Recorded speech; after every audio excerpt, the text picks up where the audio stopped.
It's Thursday morning, June 3rd. Welcome to Real Talk, and thanks for making time for us today, whether it's the first thing you're doing this morning, whether it's part of your mid-morning or afternoon routine, or whether you're catching us even a couple of days later. We appreciate you being here with us. Ryan Jesperson alongside Sarah Hoyles and Sam Brooks. We've got a great show coming up, including historian Dr. Sean Carleton out of the University of Manitoba coming up in just a little bit. Dr. Jody Carrington later. I know everybody's going to be excited about that. Dr. Jody joining us in about a half hour's time. And then we're going to check in with, Jürgen Martschukat, who's an expert in fitness, not just fitness, but the age of fitness. What does the way that we work out tell us about society, mindsets, the human condition today? It's going to be a great conversation, especially because the interview is going to be done. The interview will be conducted by a guy who does not work out. Believe it or not. And so it'll be an interesting conversation as we work to glean insight on what it is that makes people tick. What is it that makes people or defines this age of fitness? What is it that drives people? That's going to be coming up in about an hour from now. The show is presented by the team at Bitcoin Well. I ran into somebody yesterday on the street, somebody out and about, who said, so what's it actually, do you actually really talk to the team at Bitcoin Well? I said, yeah. Said, do you actually have crypto? Do you actually hold crypto? And I said, yeah. And then they got this big smile on their face because I assume that they don't. And they said, so like, how are you doing? And I said, what do you mean? And they said, well, quite the dip. And I went, yeah. And then they said, so how are you doing? And I said, well, I talked to the team at Bitcoin Well, and they helped me ride out the journey, the highs and the lows, the strikes and the gutters. It's how we process it. It's how we make sense of it. And he went, oh, yeah. And I went, you can find them right at the top of the sponsors page at ryanjesperson.com. Real Talk starts right now. Here's Ryan Jesperson. All right, so I know a bunch of you have been chomping at the bit for a long time because you've been telling me on Twitter. You've been telling me on Twitter for the last 12 hours that you can't wait to talk about a photo. You can't wait to talk about a surveillance photo that was snapped at the Alberta Legislature building just the other day. We've got to provide apologies as we get into this to our friends that join us from other jurisdictions, from jurisdictions outside Alberta every day. We recognize that our content has been Alberta heavy for the last little while, but that's because Alberta's politicians, they won't give it up. They won't give us a break. They won't give us a rest. They won't just kind of participate in normal, regular, everyday rule compliant behavior. And so we end up talking about Alberta a lot. And so the Breakdown, which is this web series, they've got a podcast, they do a great job. They throw a whole bunch of punches and provide political commentary. They said this is from the DMs yesterday, and they pushed this photo out. For those of you that are listening to the podcast, you've probably already seen it. For those of you that are watching this on YouTube, here it is. They said from the DMs as of June 1st, indoor gatherings, or rather outdoor gatherings allowed if there's social distancing, no indoor component, and a maximum of 2 households. That's the goal. To be clear, Alberta's regulations encourage that a maximum of 2 households are represented at an outdoor dining table up to 10 people, says the Breakdown from their post yesterday, unless you're the UCP caucus on the roof of the Sky Palace, then it's scotch for everybody. And they're referencing here, we get a closer look at the photo. You see there on the far left, that's the Premier's Chief of Staff. You'll see sitting next to him, that's Travis Taves, Alberta's Finance Minister. You've got Premier Jason Kenney sitting across the table, just over that white tablecloth. The white tablecloth, to me, is what does it. You've got, of course, Health Minister Tyler Shandro, and then you've got Jason Nixon, Alberta's Minister of Environment and Parks. And at different points through the meal, and you may have seen some other photos arise. There were a couple of other people at that table. Tough to discern who they were. One of them, somebody reached out to me as a woman in one of the other photos, and someone reached out and said, do you think that's Angela Pitt? That's got to be Angela Pitt. And I'm going, I don't know that Angela Pitt is invited to the Premier's private dining table right now. Keep in mind, she was one of those that signed that open letter, so I don't think it was her.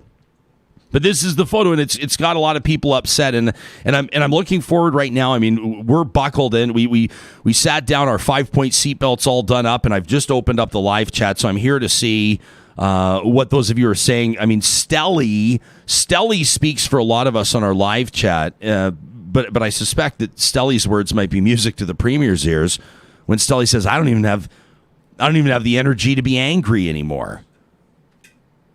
You know, some random guy says maybe they're all roommates. Miranda says, "Nice. I've been telling my kids that they can't be with their friends." Nice. Lala Zaz says the people that make the rules shouldn't be looking for loopholes in the rules, and the watcher doing their job. The watcher keeping watch says, Jesperson, it's Irish whiskey, not Scotch. That's true. It's a big bottle of Jameson's on the table.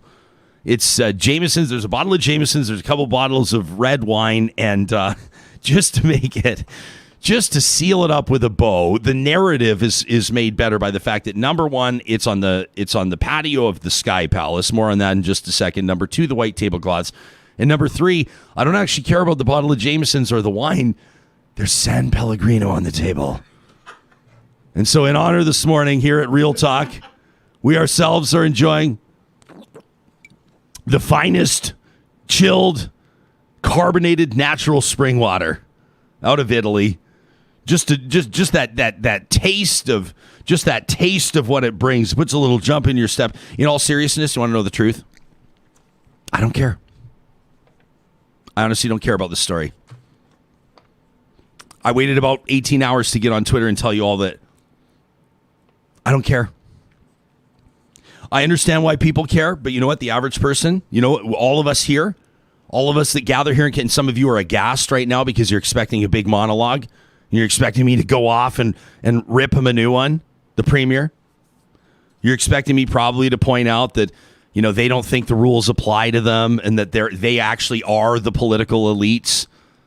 You know, I've been saying it for 4 years. 3 years max, 4 years max, like 3 years for sure. Is this news to anybody? Is this news to anybody that these guys don't play by the rules? These guys don't believe what they tell you. These guys think they're better and above anybody else. These guys are absolutely entitled. That this party is no different than the parties that have come before it. Nothing new here, right? Jason Kenney doesn't act. I mean, we believe if we all adhere to the rules and if we don't let grandma and grandpa see the new baby, and if the 40th birthday party doesn't happen, and if the wedding anniversary bash needs to wait another year, we're all doing it because we're all in this together so we can all have the Calgary Stampede. And then you see that they're all gathering together, and yeah, I mean, of course, obviously. The one, you know, I mean, Jess says, I'm here for Aloha Gate Part 2. And I saw political scientist Dwayne Bratt out of Calgary saying the same thing yesterday, saying that this could be worse than Aloha Gate because this is the Premier and the Health Minister, you know, sitting virtually side by side. I mean, take a look at the photo. Look at how close Health Minister Tyler Shandro and look how close Premier Jason Kenney are sitting. They're not cohorts. Everybody knows they don't live together. Look at how close Jason Nixon and Tyler Shandro are sitting. That's your health minister right there, right? Look at how close they're sitting. Is this a surprise to anybody? I mean, now it's caught. I'd be curious to know who snapped the photo, by the way. Is this like, people are going, is this a drone? What building is this from? People trying to figure it out. It's a photo, and the photo speaks, you know, more than 1,000 words in this case. It's sort of like kind of like a chef's kiss that it's happening on the patio. Let's call it the mezzanine. It's happening on the outdoor patio of the Sky Palace. I mean, the Sky Palace. It's not what it's actually called. But this is the one that Alison Redford wanted to build, a Premier's residence, where they'd be able to do exactly what Premier Kenney is now doing. Right, which is entertain and host meetings, and there's construction and renovations going on at the Alberta legislature, and so, you know, that's exactly probably why the Premier's been spending most of his time in the Sky Palace, and I think probably just the optics of the whole thing. I mean, the Premier needs an office. I'm not going to be unreasonable. I'm not going to be ridiculous. Premier's going to need to meet with senior cabinet ministers. The photo says a lot, but the fact that it's at the Sky Palace, I chuckle. Am I outraged? Keith writes in, he says, Jespo, my hillbilly outdoor dining room, Keith's a restaurateur in central Alberta, my hillbilly outdoor dining room has no white linen, but I'm still aware that tables of 4 are the maximum allowed. Tawny says, of course, the Make Alberta Great Again people, the MAGA people, are saying the photo was snapped by leftist union people. You shouldn't care who snapped the photo, right?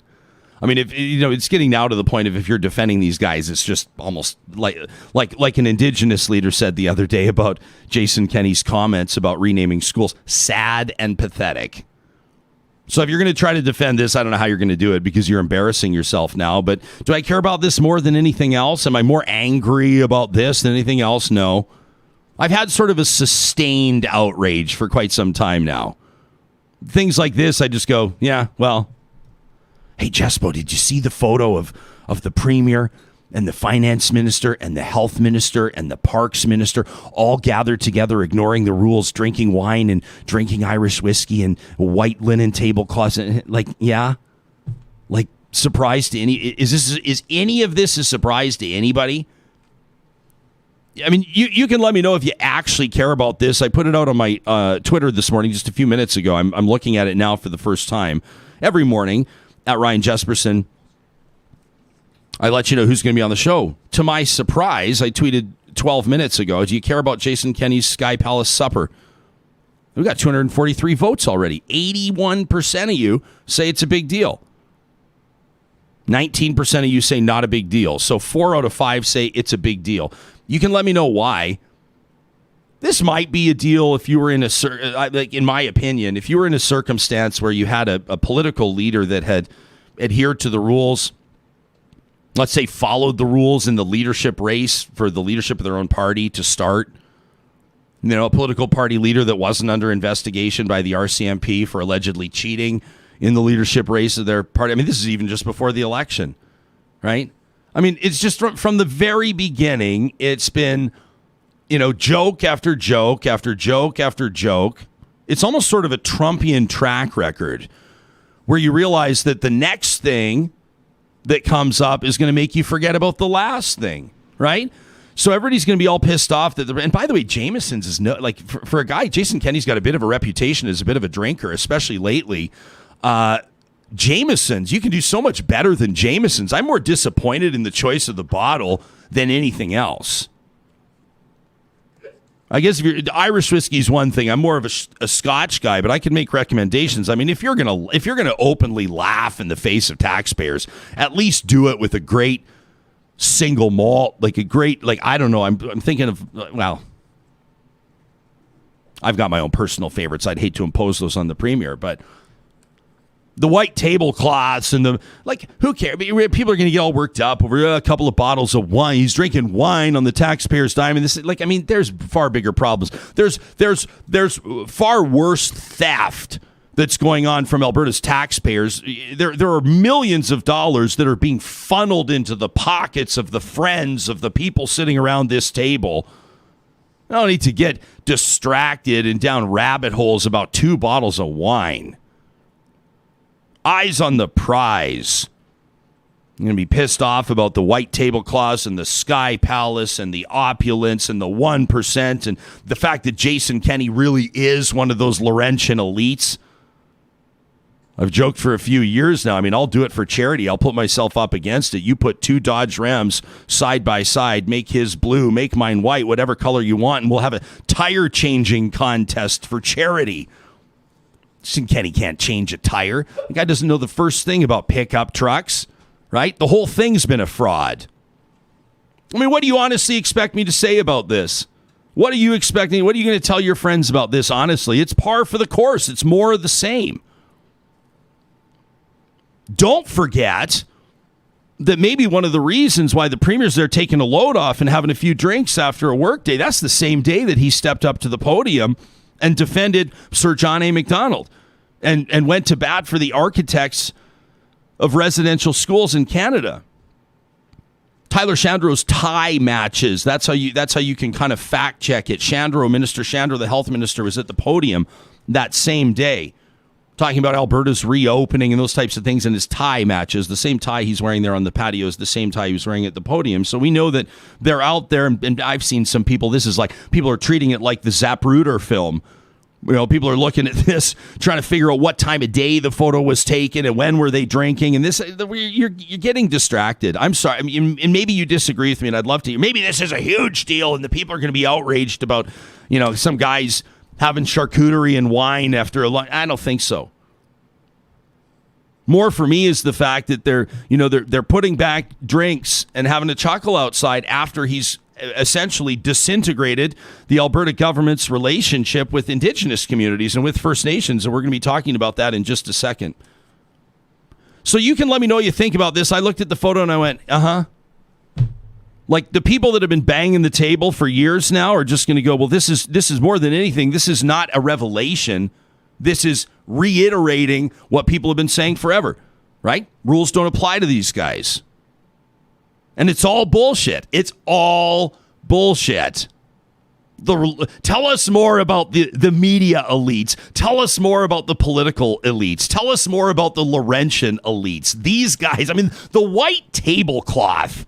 I don't care about the wine. I don't care about the whiskey. The white tablecloth. The fact that it's on the Sky Palace patio, it's just let this serve as a reminder, my friends. Let it serve as a reminder.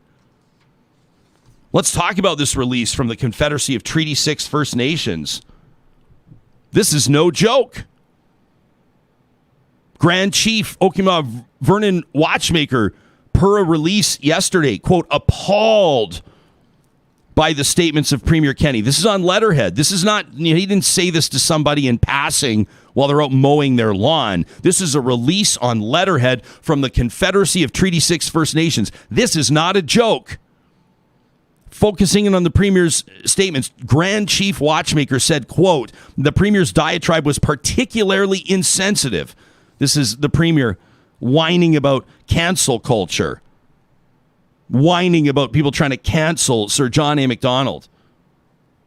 The guy cares more about statues than living beings, or maybe living, people that were living, maybe people that have been murdered. Cares more about statues. Diatribe was particularly insensitive, especially on the heels of the mass grave discovery in Kamloops, BC, one day after a vigil was held at the Alberta legislature to show honor, respect, and unity to the loss of innocent lives of First Nation children. Just when we think we're experiencing acts of reconciliation, the Premier contradicts all the efforts toward an understanding and confirms that the Treaty 6 chiefs made the right decision to dissolve the protocol agreement that was made between the Confederacy of Treaty 6 First Nations and the government of Alberta. That's where our focus needs to be. Sure, we can talk about the Sky Palace supper. Sure, we can talk about Irish whiskey and wine. There are way bigger problems right now. And I'm feeling particularly motivated. I'm grateful that Dr. Sean Carleton is joining us. Dr. Carleton, in just a quick second. Sam, if you could put this phone number up on the screen. We want to remind those of you that these are tough conversations that we're having, and we know that these conversations are reintroducing or stirring up trauma for many of our audience members and many people that may come across this podcast or watch this on YouTube. The National Indian Residential School Crisis Line, 1-866-925-4419. 1-866-925-4419. That's the National Indian Residential School Crisis Line. Dr. Sean Carleton's a professor, a historian, and a scholar of Indigenous studies at the University of Manitoba. I'm especially grateful that you've agreed to join us this morning, Doctor. Welcome to Real Talk. Thanks for having me, Ryan. This has been, I don't know how to put it. I've found that over the past week or so, I've not had the words to characterize how I'm feeling, how I sense this audience is feeling, what I see from Canadians, the discovery of these bodies outside this former residential school in Kamloops. I think probably one of the most profound things we've heard is also one of the most simple, and that's from Indigenous people that have been saying, this is no surprise to any of us. We've been talking about this for decades. Mm-hmm. Yeah, I mean, as a non-Indigenous historian of residential schooling that has a family member who attended one of the schools in British Columbia, I'll reiterate that it's been a difficult week, and there's been a lot of insensitive comments made by people like Jason Kenney, but there's also been a lot of misinformation and inaccurate statements being put forward by people like the Premier of Alberta, and it's not only insensitive, but it's disappointing, quite frankly. When it comes to, we can talk about the nation's response to this, and that's one of the things we've been focusing on, and we've also been endeavoring or beginning conversations on individual responses. People are trying to sort out how this is making them feel. People are trying to sort out what they believe to be appropriate or responsible moving forward here. But why don't we talk about the history of what Indigenous people have been talking about for decades, including the Truth and Reconciliation Commission, when hundreds and hundreds of people revisited their own trauma to testify in a meaningful way. What have Indigenous people been saying about this for the past almost a century, to be honest? Yeah, that's an important comment to kind of highlight as I begin, Ryan, is that while many Canadians are confronting this history for the first time, or perhaps in the first time, in 2015, when the Truth and Reconciliation Commission of Canada released their report, many of Indigenous parents and guardians had been leveling the same kinds of critiques of the system since its very beginning in the early 1880s. Some of the first trial schools that operated in what is today Alberta and Saskatchewan had a number of the abuses and issues of neglect, student death that we are only now confronting as a country collectively today. So a lot of these critiques and information have been publicly available, even in the reports of the Department of Indian Affairs who are managing these schools. All of the deaths and issues were there in public light. It's only now that people are really confronting it meaningfully. This is a matter of personal opinion. So, and I asked this yesterday openly. Why do you think it is that the discovery of these 215 bodies, I still just, every time I talk about it, I'm still just, it just hits. I'm experiencing something personally, and I know other people are as well. 215 children in Kamloops. But Sean, we've known for years, the number 4,100 has been out there. People have said, it's estimated 4,100 children died in the care of these residential schools. Why did 215, why has 215 resonated in a way that 4,100 doesn't seem to have done? Yeah, it's an interesting point. The Truth and Reconciliation Commission, talked about numbers as high as 4,000, possibly as high as 6,000 children who died, over the century of operation of these schools. And I think, in the last few days, in talking with people, I think these are children, as young as 3 years old, that were taken away from their parents to supposedly be educated.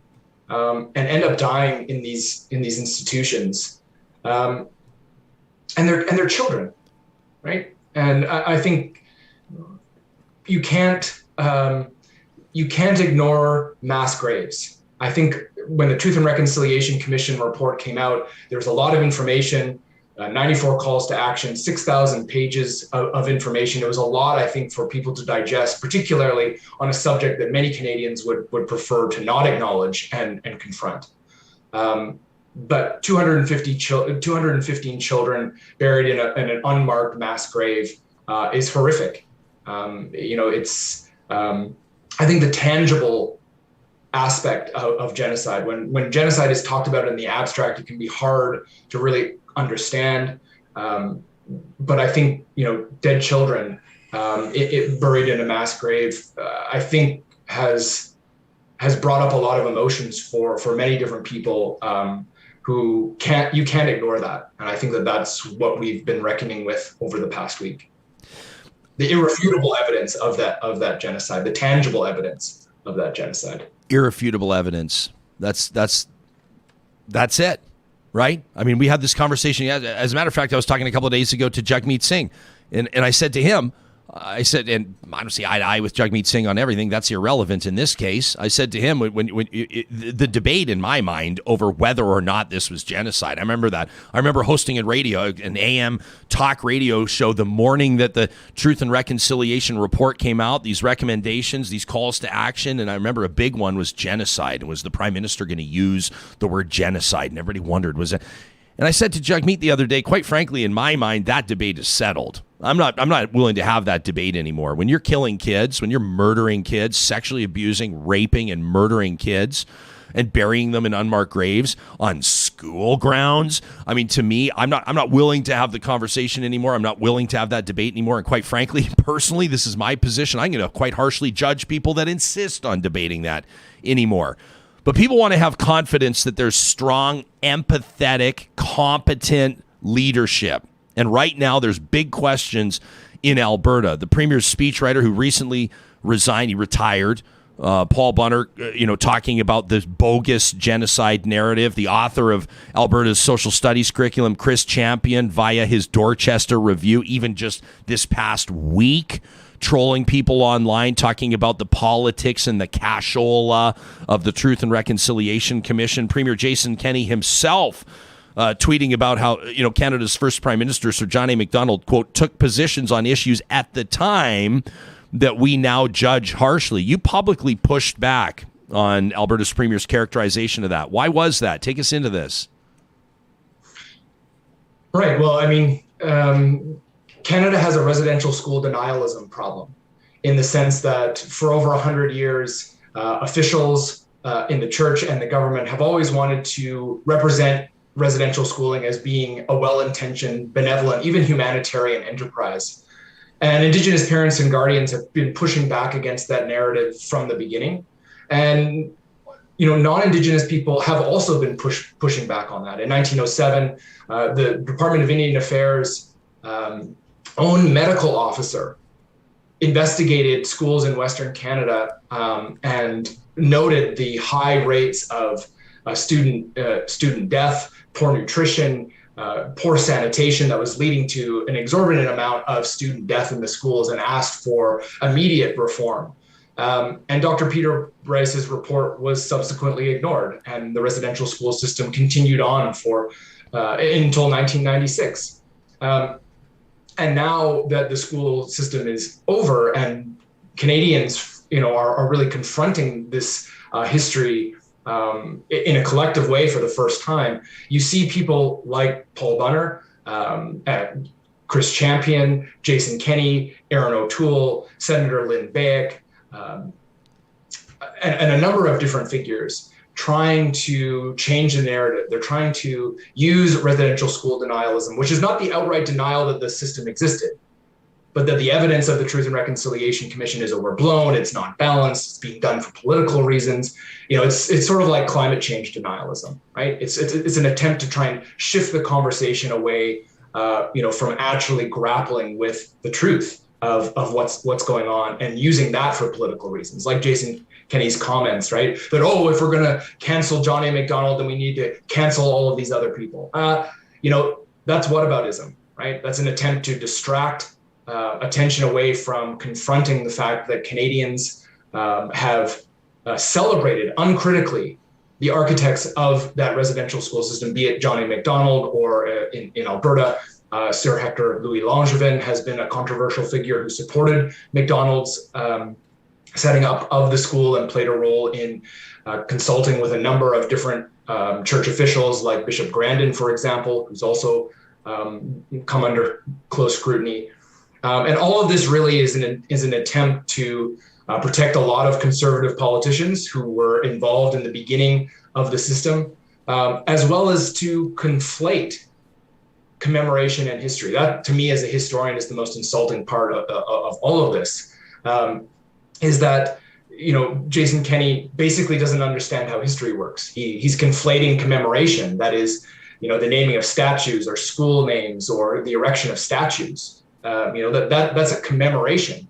That's not history. When we take down a statue of John A. Macdonald, I don't stop teaching about him in my class. That's not how history works. We're just choosing to emphasize different people to look up to in public. And I think what many Canadians are understanding, and this is where I think people like Aaron O'Toole and Jason Kenney are out of step with where Canadians are at, is that most Canadians see nothing redeemable about individuals who supported a genocidal school system. It's taken a while for the Canadians to catch up to that, but I think that's sort of where we're at in this current moment. There's a groundswell that you can't ignore from the Calgary Board of Education stripping Langevin School of its name. It's gone back now. I think it's Riverside School. Sarah, thanks. Back to its original name, by the way. That's what it was originally opened under before they renamed it to Langevin School, and now back again. We've got good word that behind the scenes, different school boards across the province of Alberta, including Catholic school boards, are resolved to changing the name of schools that bear the name of Bishop Grandin. I know that in St. Albert, the Grandin neighborhood, that's up for talk. I ran into somebody yesterday that said, what about Oliver? What about the Oliver neighborhood in Edmonton named after Frank Oliver, who has his own troubling history when it comes to relationships and quite frankly, public messaging by way of a publishing empire aimed at degrading Indigenous people in Canada. You tweeted that Jason Kenney has been a key figure in residential school denialism. You say that he's simply trying to protect conservative politicians. You called it sad and pathetic. You know what I thought was additionally sad and pathetic in all this is that everything to the premier is politics. Everything's war. Everything's wins and losses. You either gain or lose points. And he couldn't help himself from invoking, he's talking about Sir Wilfrid Laurier. He's going, what about the Liberals? You're going to have to strip Laurier. What about Tommy Douglas? He says, Tommy Douglas talking about gay men as having mental. He can't help himself from being like, yeah, but the NDP, but the Liberals. It's like he's incapable. I mean, you watch him. I'm sorry, this is my personal opinion here, and I can't help myself. It's bullshit about like white tablecloths and Irish whiskey. It gets people talking, and it just reminds me how unacceptable this premier is, how unacceptable it is that this person holds office in this province right now. This guy can't even make death announcements that are believable at news conferences through the pandemic. I mean, the guy just does not have empathy. It's not in his toolbox. It's not there. So how can somebody possibly expect a robot like a soldier robot like this guy to properly be able to process, let alone address what's needed right now? I mean, I'm actually, you can tell I'm a proud Albertan, and I am troubled because I know that the person that's leading this government is incapable of a proper response. What does a proper response look like to you? Not defending the architects of a genocidal school system when we're having a moment of reckoning. And I'm not sure. I'm not sure why Jason Kenney would be making statements like this. I know that he's trying to use this as a bit of a wedge issue to distract from lavish patio parties or his mishandling of a global pandemic. But it's not only insensitive, it's out of step with historical consensus. It is certainly out of step where I think a lot of Canadians are landing on some of these issues. And I think the time to uncritically celebrate the architects of Indigenous genocide in this country is over. It's unfortunate that it's taken this long for people to understand, the issues. But I think, unfortunately, for Jason Kenney, this might play well with a small segment of his base. But I mean, even Aaron O'Toole, who was caught on camera very recently, regurgitating many of the residential school denialist talking points. He's sort of pivoted away from this, understanding that the way to grow political power is not to double down on residential school denialism.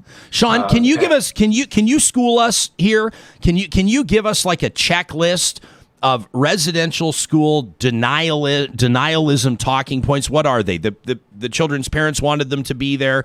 There were good intentions. They weren't all bad. Like, what are some of the ones that we should sniff out like dog shit on the bottom of our shoe? What should we be sniffing for? Yeah, those are some good ones. That it was well intentioned. That people at the time, that we can't judge the system based on the morals of today. You hear that quite a bit. We didn't know that these schools were bad. Well, Indigenous parents in the 1880s in the very first schools were raising their concerns about it. And even, as I said earlier, non-Indigenous medical experts were calling attention to the horrors of that system very early on. So again, that's just sort of a whataboutism, denialist talking point to try and change the subject. I think these conversations are really difficult. And when people are confronted with feelings of responsibility or complicity and responsibility to these issues, psychologists have argued, that it's somewhat not surprising that people will reach for things that kind of absolve them of those feelings or address those issues. And I think that instead of doing that, instead of engaging with these kinds of talking points,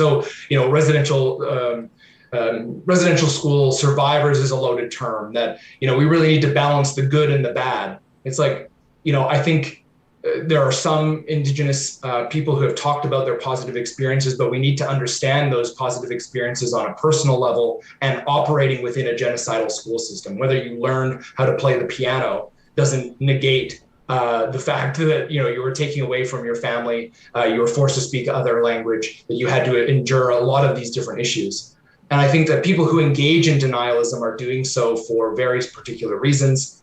They're trying to misrepresent that history to absolve them of any unsettled feelings, and to give them a free pass to doing the hard work of trying to strengthen relations with Indigenous people in the present. Okay. And I hope that we take this opportunity to not do that and to use this moment to actually do differently, act differently. We've got audience members that are also pointing out another one. And most of them died of tuberculosis, which is another one that I think that it's and also like I see that Chris Champion of the Dorchester Review anyway has been pushing that one out. Most of them died of tuberculosis. Kind of like and.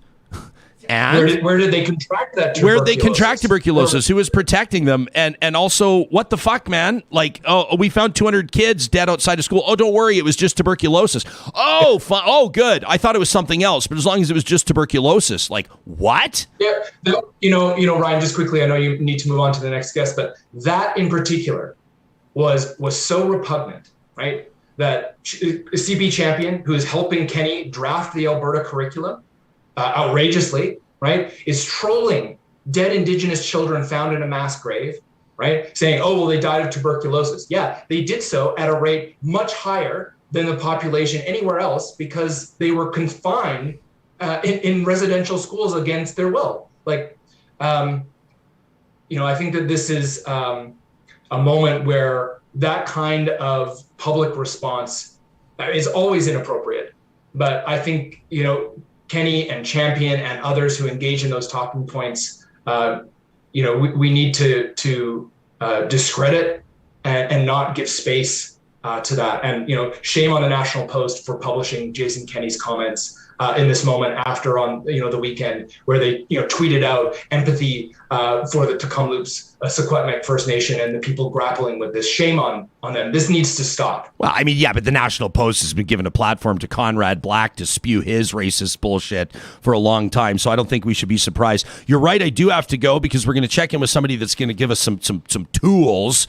You can probably, I don't know, we've never spoken before, but I don't know if I can see your body language, what you're doing with your eyes. I mean, you can probably feel it with me. Like I see this white tablecloth story, the Sky Palace Supper, and part of me is like, I'm just like, add it to the list, man. I've been on a slow burn for a long time with this guy and with this crew. And the curriculum, I think, as a matter of fact, I'll make a prediction. My last one was correct when it came to Jason Kenney. My prediction on this one is the curriculum is what's going to run this guy out of the Premier's office. But let me ask you this in closing, and I'm already looking forward to our next conversation, Sean. Dr. Sean Carleton, a professor at the University of Manitoba, our guest. I read from this announcement, this release, this is very significant, from the Confederacy of Treaty 6 First Nations Grand Chief Vernon Watchmaker, strong words for the Premier, says the diatribe particularly insensitive. Just when we think we're experiencing acts of reconciliation, the Premier contradicts all the efforts toward an understanding and confirms that the Treaty 6 chiefs made the right decision to dissolve the protocol agreement between the Confederacy of Treaty 6 First Nations and the government of Alberta. Strong words, big words, significant, but what does it mean? Help us understand what this means. Well, I think when your treaty partners are saying you are not acting in good faith, in any relationship, if the person or people you're in relationship with are calling you out, that's an opportunity to sit, to listen, to re-engage, and figure out how you can do differently. Unfortunately, Jason Kenney has shown himself to be a politician who is not listening to experts, whether it's historical experts or working with Indigenous leaders. He has a particular agenda that he wants to push through. And I think the reality is that it is becoming increasingly unpopular, even amongst Albertans. I lived in Calgary from 2016 until just last year when I moved to Manitoba. And I can tell you that, in the historical community, the things that Jason Kenney is trying to justify using his misuse and misrepresentation of history, I'm glad that others are starting to become frustrated with that. And I hope that we can focus on the curriculum in Alberta, because honestly, that's the future, right? How children and new generations of Albertans learn about residential schooling is going to change how this is, Jason Kenney and the Sky Palace and, people like me, we're not the future. The future is how do the rising generations of Albertans learn about this history? And I'm hoping that Albertans will say people like Chris Champion and Jason Kenney should not be in charge of shaping how people learn about these issues moving forward. Yeah, to say the least. Dr. Sean Carleton, professor, University of Manitoba, historian and Indigenous studies scholar. You can follow him on Twitter at Sean Carleton. Thanks for this. I'm looking forward to having you back. Thanks, Ryan. You bet. Sean just said that. I mean, that's what he's talking about. Eyes on the prize. I mean, I just checked in on our Twitter poll, coming up on 700 votes. I mean, you're motivated this morning. You're motivated. Do you care about Jason Kenney's Sky Palace suburb? 83% say, yeah, it's a big deal. I only gave you two choices. It's either a big deal or it's not a big deal. 83%, yeah, it's a big deal. 17% say not a big deal. I say eyes on the prize. Don't get too, I understand. I'm hearing from actually a lot of restaurateurs. One of you wrote in to say, I have a restaurant right across the street from the Alberta legislature. I wonder which one it is. Said, I have a restaurant. You said the whole point was that I'm not allowed to do what they're doing. And they're the ones telling me I'm not allowed to do it. Fair enough. But this should not be an epiphany to anyone that these guys don't play by the rules, that these guys think that they're above everybody else, that these guys have no integrity. This is not new information. Eyes on the prize, curriculum, Indigenous relations, environmental legacies, right? These are the things that matter. Supervised consumption sites, by the way, I'm going to throw in there because people are dying because of this government's policy. I tried to open this morning, chill. I have zero chill with this government. Dr. Jody Carrington, in just a moment, I wanted to remind you, this is a perfect time to remind you that tomorrow we'll wrap up our show with Trash Talk presented by our friends at Local Waste. If you've got something, you'd like to give off your chest, hey, friends, now's the time to send me an email to talk@ryanjesperson.com. May the universe bless Sarah Hoyles, who is the gatekeeper for all of these emails, these angry emails. Tag it Trash Talk and we'll consider it for our weekly tradition. The team at Local Waste for more than 25 years has been getting independently owned small businesses out of bad contracts with big garbage service providers, waste management service providers. The team at Local Waste wants your business and they'll fight for it. You can check them out at localwaste.ca. Also, a big shout out to the team at Kubi Energy. We were telling you about these green incentives, these new green grants that you can Google. You can learn more about federal grants to make sustainable energy, not just a pipe dream in your home. You could have solar panels up by the end of the summer. You can check out kubienergy.ca for more details on how they're providing services, solar services, installation, advice, and otherwise for Western Canadians out of their offices in Edmonton and Kamloops, BC. Go give Jake and the team at Kubi Energy a call. You can find them online at kubienergy.ca. Also, a big shout out to the team at Park Power. I don't have to tell you that they're powering our Real Talk RJ hashtag. It's what we keep an eye on through the course of the show today. If you right now go to parkpower.ca and sign up for electrical, internet, or natural gas services, maybe all three, residential commercial, doesn't matter. They're going to knock $70 off your first bill when you go to parkpower.ca. Use the promo code 2021-Real Talk. 2021-Real Talk is $70 off your first bill.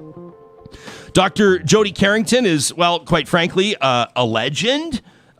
She's an audience favorite here on the show, and a lot of people tune in. I mean, she makes herself available on, she has like Facebook Lives and all kinds of cool things.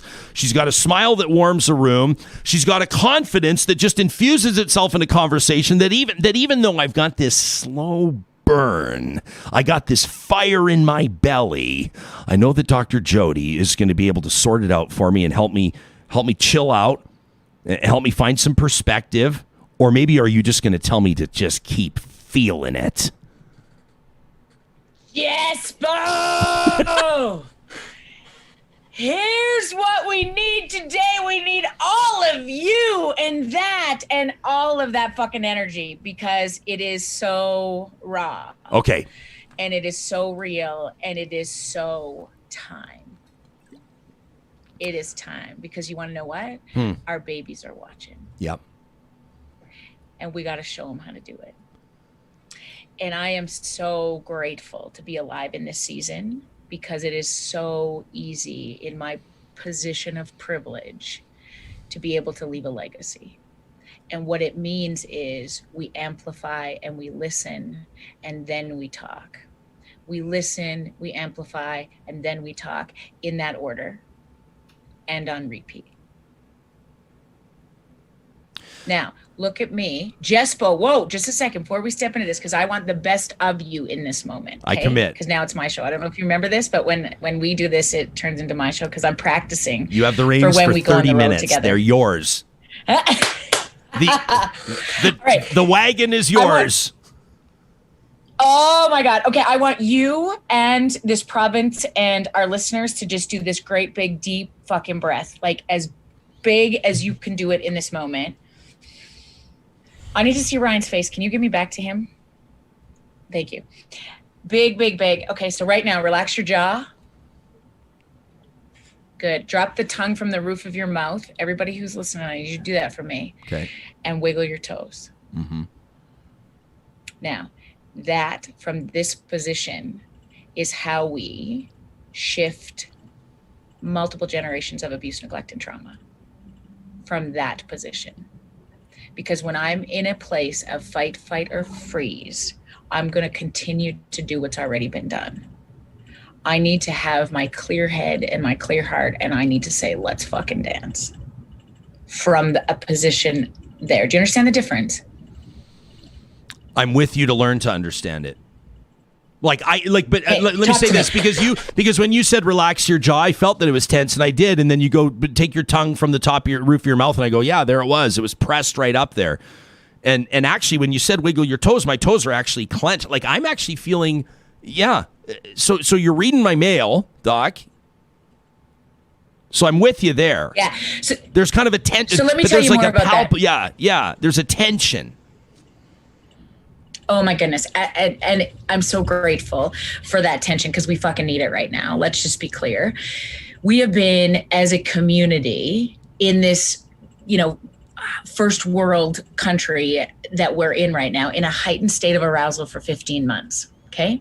So when you think about this, this is a global pandemic. This isn't just, let's talk about multiple issues, but right now, one of the underlying factors is that this is a global pandemic. And for 15 months, we have all been in a heightened state of arousal.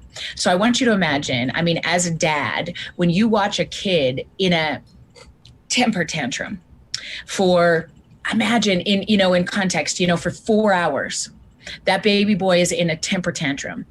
Where is his capacity for kindness, creativity, innovation, empathy? He's exhausted and irritable and ready to throw punch any fucking buddy that walks in his path. You understand me? Don't talk to me. I'm tired. I can't sleep. I'm exhausted. As a globe, we are in a heightened state of arousal for 15 months. We know this to be true because we watch numbers like domestic violence increasing. We watch divorce rates 30% higher this time right now than it was this time last year. Is that right? Okay. We watch I'm kind of making that number up. I read it somewhere. Don't ask me for the source. I feel like I could search it out. They're up. What we know, and they're up, right? So is domestic violence, irrefutably, as is child maltreatment numbers. So when we get into this place of a heightened state of arousal, everybody is chippy. And let's talk about this from a hockey perspective. You understand? Because this is how I understand it. Small town Viking, Alberta, home of the Setters. You understand? I'm a hockey girl. When I'm playing hockey and I step on a Sunday night beer league, right? I'm just there I'm just trying not to get fat. So I come in and I'm relaxed and I say, hey, we're playing for the standard, the gold spray painted puck. That's all that's on the line here. You understand? And I come in and I'm waving and I'm doing my thing. Now somebody drops the puck. I'm a parent. I have a job. This is not a lot. Somebody drops the puck. And the other guy on the team from probably Clive cross-checks the shit out of my defenseman, drops him. What happens to me? Right? I'm a previously reasonable, I'm going to make good decisions in my life. That happens. What happens is that I lose my mind. I'm like, I come back to the bench and I say to the fellas, whoo, it's getting chippy out there. Do you know what happens with chippiness? Do we stand on that bench and be like, okay, just a second, something's going on with that guy. Let's figure this out so we can move forward and nobody gets hurt out there today. You know what happens? Chippiness is contagious. And we say, what's his fucking number? Mm-hmm. And 30 minutes ago, I was a father, a mother, I had a company, I was in my space of making good choices, and there I'm gonna fucking kill this guy, right? To what end? Now, there's a fine line between harnessing the emotion and making real, meaningful, this is time for change, and we are fixing to do it. There is no question about that right now.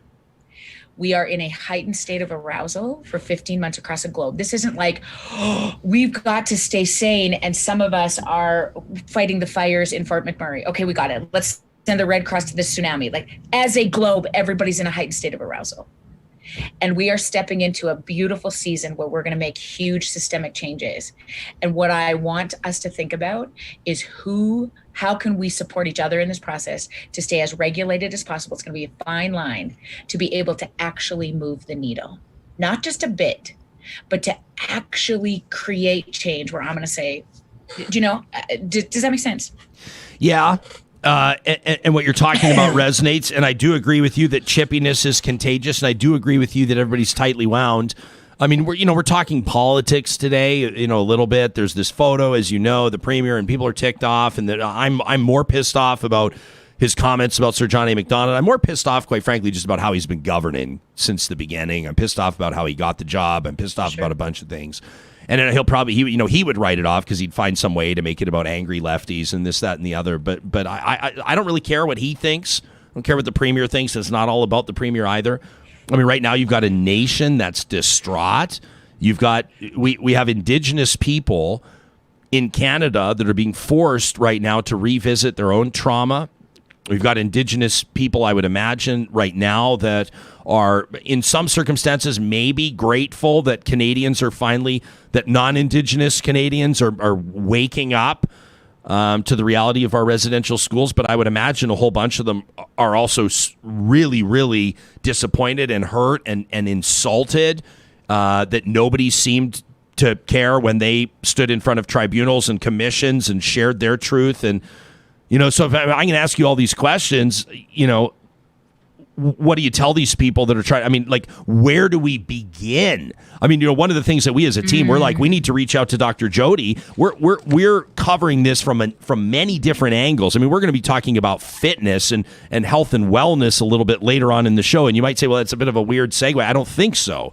We're talking about wellness, and we're talking about sorting out, we're talking about how do we find balance, and how do we, people are feeling despair. I mean, people are appalled. Like, people are digging deep, Doctor. You know this with the words that they're using. People are exhausted. People don't even know which way is up right now. So where do we begin the conversation? I mean, people, including talk hosts, can't find the words right now. Yeah. Yeah. And you're too brilliant for that. We need you. We need those words right now. And here's how we get them. And it is taught to me. I learned this most from people, my mentors in the Indigenous culture. They taught me this one lesson. When you are acknowledged, you will rise. Full stop. And they've been asking for, as part of the Truth and Reconciliation Act, as many things, land acknowledgement, simply as that, yeah? So when I'm sitting here this morning, I'm coming to you from Treaty 7 land, which is the unceded territory of the Blackfoot Confederacy, the Siksika, the Kainai, the Piikani, the Tsuut'ina First Nation, and the Stoney Nakoda Nation, Métis Nation Region 3. It is my honor and my privilege to raise my babies here. And I am aware more than any other moment in my life how many sacrifices were made before I was lucky enough as a privileged white girl to raise my kids here. My only job is to spend the rest of my life acknowledging that, doing better, being better, talking to my kids about that. Because when you are acknowledged, you will rise. Let me give you an example of that. When somebody comes up to you on the street and says, I just got to tell you, I met your son yesterday. He's amazing, Ryan. I don't know what you guys are doing, but you're doing something right. That kid, he's going to do great things. What happens to you? Feel pretty good about it. Feel pretty proud of him, right? And what happens? Of course you do. And well, first of all, if it's your kid, usually you kind of check. You're like, are you sure? Like, are we getting it right? Right? Like, because it's really awful if somebody's like, oh shit, sorry, no. He's not your kid. Oh fuck, sorry about that. But now that I know, what happens to you is you're like this, right? We rise. And what you look at, you look at me, you're like, oh, like your earrings. Like, you guys want to come over? Oh. This is how affairs start in minor hockey. You understand? Like, when we're acknowledged, we rise. Do you understand? It's that pulling in. And the Indigenous peoples have said this listen, it's not an apology because you can't. How do you fucking apologize? Sorry for the cultural genocide. We good? It's also not a one-shot deal. We will acknowledge this as often as we can. I will acknowledge my racist bias. I'll acknowledge we're growing up in this. And I mean, I have said this many times publicly. I am racist to the core of me, and it is the most thing that I am embarrassed about in my life. But I have often drove through reserves as a kid. I've been in places where I've talked in accents, where I have thought poorly, thought differently. Those are the thing that I am so embarrassed about in this moment, and I must acknowledge that if I want to address it. Because when you're acknowledged, you will rise. Now, when I understand this, and when I hear and I read and I understand and I listen to the people who have been for years screaming, this is not new information. We have known about this for years. And when I sit and listen to some of the finest leaders in our Indigenous communities, they are saying things like, finally. And we haven't even begun to scratch the surface. This is 7 generations of cultural genocide, which means 215 babies are just the beginning. And what does that mean for so many of us? First of all, our first priority is our Indigenous peoples, the ones who are closest to, who can identify the most with, who were a part of it, because those people are still alive. Next, for me, in my regulation state, is the people who have to come to terms with how we got here. Because as a result of that, how do we, again, there's that emotion, that emotional dysregulation, that piece that sort of comes into this place of things. How do we do our very best to walk each other home through this process? Because it's a quote, I mean, I think you and I have talked about this quote sometimes that I keep over my shoulder by a dead guy named Ram Dass. He said this, we are all just here walking each other home. And this is a season where we need to do that. We need to fight for the things that are right. We need to have these hard conversations. And this is what I love about you. This is what I love about this program. I mean, listening to Dr. Carleton speak, I was like, I want to be best friends with that guy. Yeah.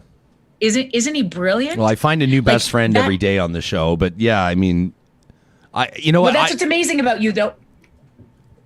No, go on about what's amazing about me, Doc. Go ahead. Oh my God, there it is. In all seriousness, but you know what I wanted right. to say? What I wanted to say is that there's like, and I use the word groundswell to him because I feel it, and I feel that I was having this debate with somebody over text yesterday, and she says to me, "I think this is it." She says, "I hope this is it."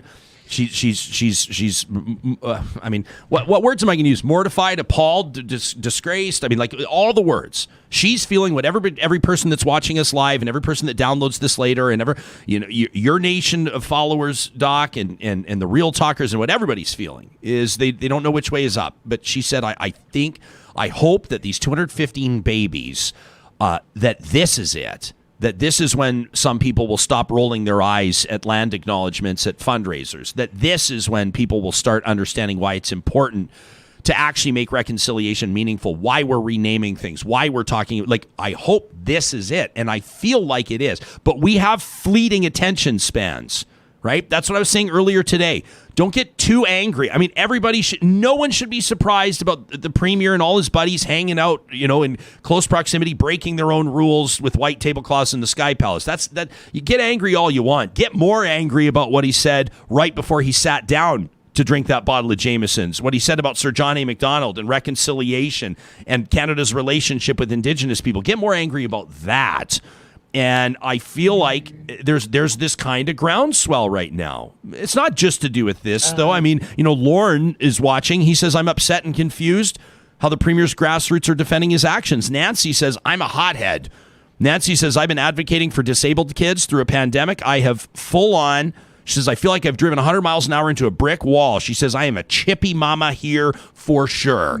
That from Nancy, right? Can I also be honest with you about something? I feel like, can I tell you why I think I'm doing a bad job hosting this right now? I feel like I'm doing a bad job hosting this because you're being generous and you and I have a great rapport, but we're talking about us again. And the one thing that I want to keep reminding myself is that this isn't about us. This is about I'm going to start getting emotional. This is about. Okay, so right. Do you know what I'm saying, though? Us. No, but yes. not. No, but I don't want to be talking about how do I cope with the discovery of 215 children. What about elders, right? What about Indigenous people? What about the children of residential school survivors right now? This is, and many of them are staying quiet right now because they will not be called to the carpet to share their feelings about how this makes them feel. But this is where part of our focus needs to be. And it's really hard for a talk show to I think, I mean, we seek to understand and we listen, but there's a lot of messaging that goes on with a talk show. And sometimes I feel like we need to shut up. Here's the issue. And I think that, so you're right, we need to shut up. We need to learn because we're not listening. There's two phases in that, though. And here's what concerns me oftentimes about our fellow white people is that we listen and then we don't speak because we're scared to get it wrong. And that's oppressive in and of itself, right? And we have to be brave enough to wonder, not to ask for the answers, not to teach me what I don't know. That's our job, to do our research and to learn about it. And you have access to Google just as good as everybody else. There is tons of resources and amazing people who have written and talked about. Find them, learn, and then come back and say things like we're going to say today. Holy fuck. I have dropped the ball. I've perpetuated this. I am going to do better yesterday. I'm going to speak to my children. I'm going to raise voices. I'm going to amplify. And please always, if I get it wrong, let's go. You tell me. How do we be open to that? And so when I say it's got to be about the holding space, the acknowledging, and then we act. Because often this is not anybody's job in a BIPOC or marginalized community to be able to fix the issues. It's the people who are on the outside saying, let me take it from here and make this right again and again and again. And there's no end game to this, right? This is a lifelong commitment to being able to say we will continue to acknowledge. And this is the problem, right, with things is we just want it to be good. Are we good? We've apologized. We've done these things. We've renamed these schools and we've done that. Are we good? No. You get married. If you acknowledge your love for somebody on one day, right? There's a big fucking deal. There's a ceremony and there's a ring and oh my Jesus, everybody looks fantastic. What if you acknowledge your love for each other? You say, I love you too. Is that good? What about a couple days later, she says to you, he says to you, hey, do you still love me? And you're like, holy fuck, how many times do we have to do this? Yeah. Oh my God. Are we here again? An acknowledgement is never a one-shot deal. In fact, as many times as you can, bring that into your soul, in your conversations at the kitchen table, in the conversations at the table. This is not the responsibility of one guy to change this. No premier, no president, no prime minister is going to be able to single-handedly operate this and shift this. You know who it's up to? You and me. Mm-hmm. And I am fucking ready to dance. So I'm going to get it wrong. I have so much to learn, and I am ready to learn it. I'm ready to speak it. I'm ready to get schooled on it. Tell me what I'm doing wrong, because in my white supremacy, I am full of assumptions. I am full of biases because of how I was raised, where I was, small town Alberta. You understand? I didn't see a person of color until grade 3. And the only thing I knew about Indigenous communities is that don't slow down because they're not healthy. They're scary. That's in my bones. I say this quite often. Orange shirt day. I put an orange shirt on my kid 2 years ago because I didn't know why. Let's put an orange shirt on the kid. I'm a 45-year-old white girl with a PhD. What's the excuse? Ignorance. And so how do we get better at that? We listen, and then we speak. We listen. And I could speak best from a place where I'm regulated, and I'm going to do the next best right kind thing. And I'm going to create a group of people who will cast a stone, who will continue to do this work one sweet step at a time. And when I use my energy worrying about we all have a lot of fucking opinions about obviously when things are completely offside. I'm much more interested today in paying attention to the people whose voices I can amplify, listening, learning, sitting at the feet of people. I get so honored when I get to speak now with Indigenous communities who teach me so much every single time. I feel embarrassed that I'm there as a keynote or to talk about something. I just say, oh my gosh, when somebody responds to me and they say, oh, my mother was, or I'm so happy to be here. This feels like a safe place. Whew, no higher honor. No higher honor. And that is the only thing. My kids are watching, your kids are watching, and that's what's going to happen. The next generation of Indigenous peoples, I hope never, ever, ever have to feel what's happening in this moment in this country and on this globe. Dr. Jody Carrington, you can find her. You have to follow her on Instagram, Twitter. She does her Facebook Lives. You can go like her page. Every time you're here, you push us to better ourselves and to listen, and I love that, to walk each other home. Dr. Jody's book, Kids These Days, you can find it anywhere you find great books, and of course you can look her up online. Thank you so much, Doc, for making time for us today. Thank you for your candor. Thank you for bringing it every single time. We appreciate it very much. Ryan Jesperson, I love you. You're changing the world. Love Keep you too, Doc. Fire. Thanks. Keep that fire, my friend. Keep the fire, as if that's a choice that I make. As if the fire is burned. I know the fire burns in the belly of everybody that joins us every single morning. I know it. I feel it. Shalane says, all this talk reminds me of that firefighter's letter that Ryan read the other day. You remember that letter? Emma just says the whole show today. It says just wow. I feel this is one of the shows that's just real. Nick says her book's brilliant. Terry says she's live every morning at 7:30. Brenda says her eyes are leaking. It's okay. Today feels like it. I mean, today. I told you guys. I don't think I told you that. I don't think I told you the real truth about my Sunday. I told you a little bit about me walking through that cemetery. I didn't tell you the real truth. I mean, the real truth is that I was weeping. I was weeping behind big old sunglasses in this cemetery by myself. I just feel, and I don't even know, I mean, I know why. I almost feel like it goes without saying why, but there's more to it. There was layers and layers and layers. And I just so appreciate that we can gather here every single day. And we're going to talk about, something positive in just a second. Sorry to throw that into the mix a little bit. We're going to talk about wellness. We want you to be well. We want you to be healthy. We want to find ways that we can be healthy and express ourselves in healthy fashion and better understand the world around us. That's why we gather here. But I also appreciate, I know every single day when I show up, not just the people in this studio with me, not just Sarah and Sam, and not just our team behind the scenes as well, but you show up every day ready for this. You expect it of this show. You don't stitch Real Talk onto snapback ball caps available in our merch store at ryanjesperson.com right now. You don't embroider Real Talk and then show up with some half-assed version of it, do you? It's not how it goes.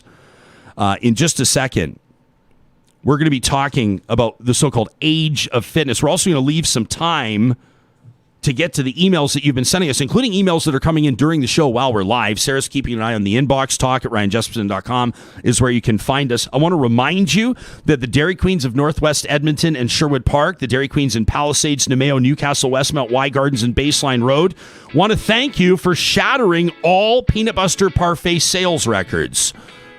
They say that the response has been overwhelming from Real Talkers who have been flooding these Dairy Queens with orders for these $1.99 Peanut Buster Parfaits. They're typically like about $6. Right now they're 2 for $4.20. If you mention Real Talk or drop my name Jespo at the drive-through window, this, of course, our partnership with Dairy Queen, every single month, they're going to give you an offer exclusive to Real Talkers that'll knock your socks off right through till the end of this weekend. They're extending the Peanut Buster Parfait deal, $1.99 at the Dairy Queens of Northwest Edmonton and Sherwood Park. The team at Friesen Brothers wants us to remind you that they are absolutely thrilled to be a big part of now 16 Alberta communities. Jaspo, no, it's fit. No, 16 out of nowhere. There's a Friesen Brothers in Sundre, Alberta. Congratulations, Sundre. This was a quick turnaround. They got their hands, they acquired ownership of a grocery store literally overnight, rebranded it, and over the course of these next few days, they're loading it up, they're stocking it up with all of the Friesen Brothers favorites, like their famous sourdough bread, those cinnamon buns I can't stop talking about. You know, Friesen Brothers has like 100,000 items in the store. I don't know what it is with the cinnamon buns. I just can't stop talking about them. Sarah and Sam have both tried them. You can understand why I can't stop talking about the cinnamon buns. There's something special, but there's more to Friesen Brothers than that. 65 years, Alberta grown and Alberta owned. Also, a big shout out to the team at Westworld Computers. Their sales team's been at it for more than 40 years, making the Apple lineup available to everybody, but so is the service team. It means that they've fixed absolutely everything that Apple's ever released. And so they know the machines well. Whether it's an Apple Watch, an iPhone, maybe it's your iPad or your MacBook that needs service, they can take a look at it. And if it is time for a new one, their team's happy to transfer all your data over to your new computer, your new phone, whatever it is, free of charge. It's all part of that family-owned service at Westworld Computers. You can find them online. They'll ship anywhere via westworld.ca. I do not apologize to Thomas, who says, Jespo, you're bad for my work productivity. Thomas says, every time I turn Real Talk on, he says, you grab my full attention, my work suffers. But then he says, and I love you for it, man. So keep up the good work. Thomas, I love you too. And I appreciate you tuning in. Appreciate everybody that shows up here every single day. Let's take a break for a second from I'm not going to say from the real stuff, because this is about to get real too when we talk about health and wellness, but let's press pause for about 15 minutes. Let's press pause on our fury. let's press pause on our focused commentary, and we're going to get back to your emails in just a little bit. But this is something we want to take a look at, and we're very grateful that the author of Age of Fitness has agreed to join us. He's zooming in to Real Talk this morning from Germany. And Jürgen Martschukat, a historian, a professor of history at the University of Erfurt in Germany, our guest this morning. Thank you so much for joining us. I suppose I should wish you a good evening. So a good evening to you, Professor, and welcome to the show. Hey, Ryan. Thank you for having me on your show. It's great to be here. We've been talking. And it's almost evening. Yes, it is. Well, we're very grateful that you've made time for us at the end of your day before you find your own recreation, your own relaxation. We've just participated in a pretty high octane conversation about mental health. And we want to talk about physical health and physical wellness. And as a historian, you've literally written the book on the age of fitness. What prompted this with you? What prompted this dive into how human beings recreate, how they exercise, and what it means to us personally? Well, it's all over the place. It's if you get up in the morning, and this morning I put on my fitness sweater. It's we are wearing this stuff, and then I walk to the bakery, and I see quite a number of my neighbors going out for a run, and then on the way to the bakery, I pass a gym, And I see people exercising in these cathedrals of our modern age, very light, many glass windows to see and to be seen.